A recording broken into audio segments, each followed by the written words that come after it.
Halo semuanya, perkenalkan saya Brigita Noverina Putri dengan NIM 231134056.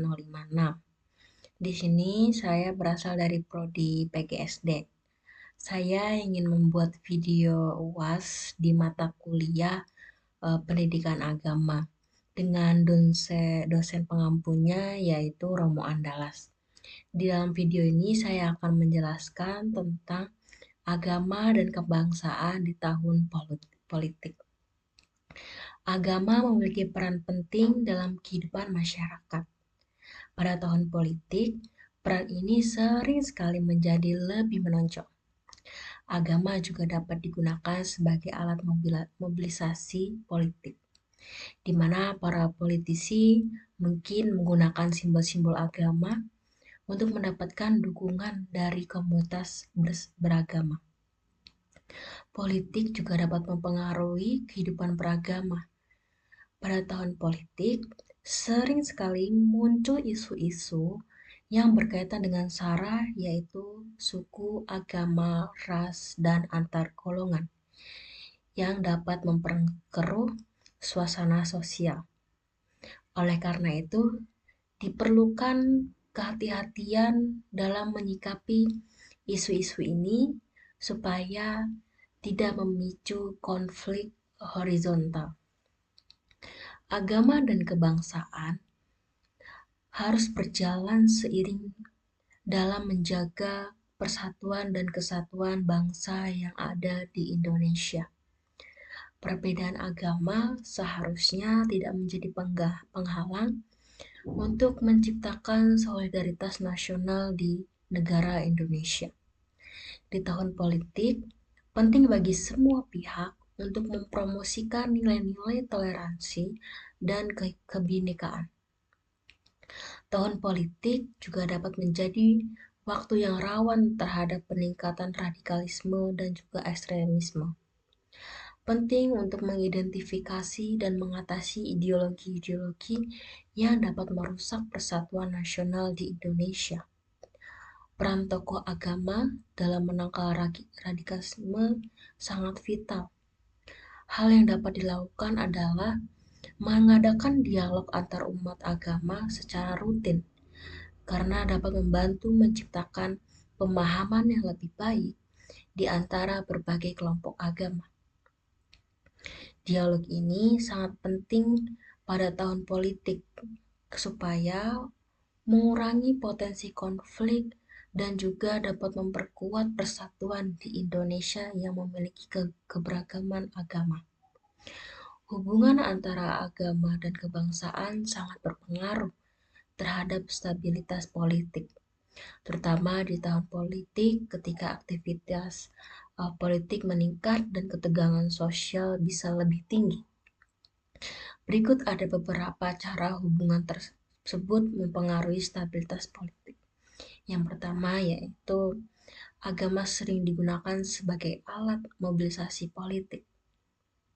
Lalu politisi atau partai-partai politik juga dapat menggunakan simbol-simbol agama untuk menarik hubungan dari komunitas beragama.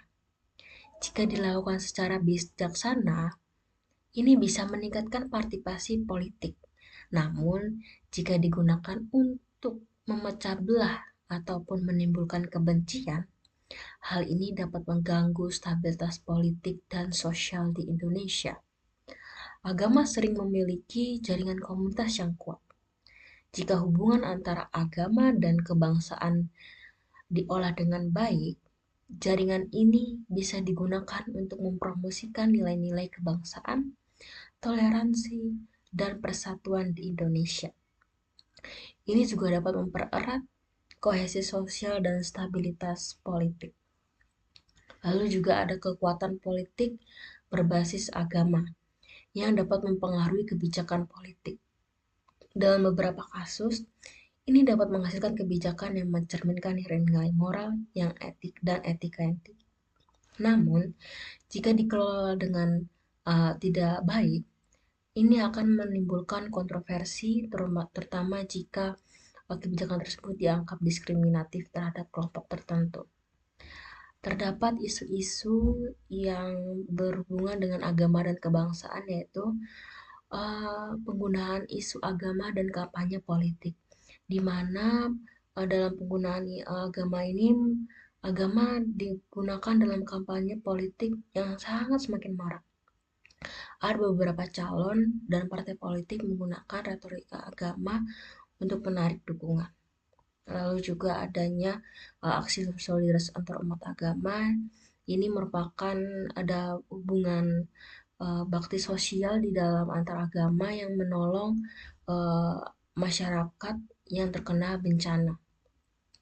Lalu selanjutnya untuk figur publik, saya tertarik kepada Tasya Asmani karena ini seorang politisi.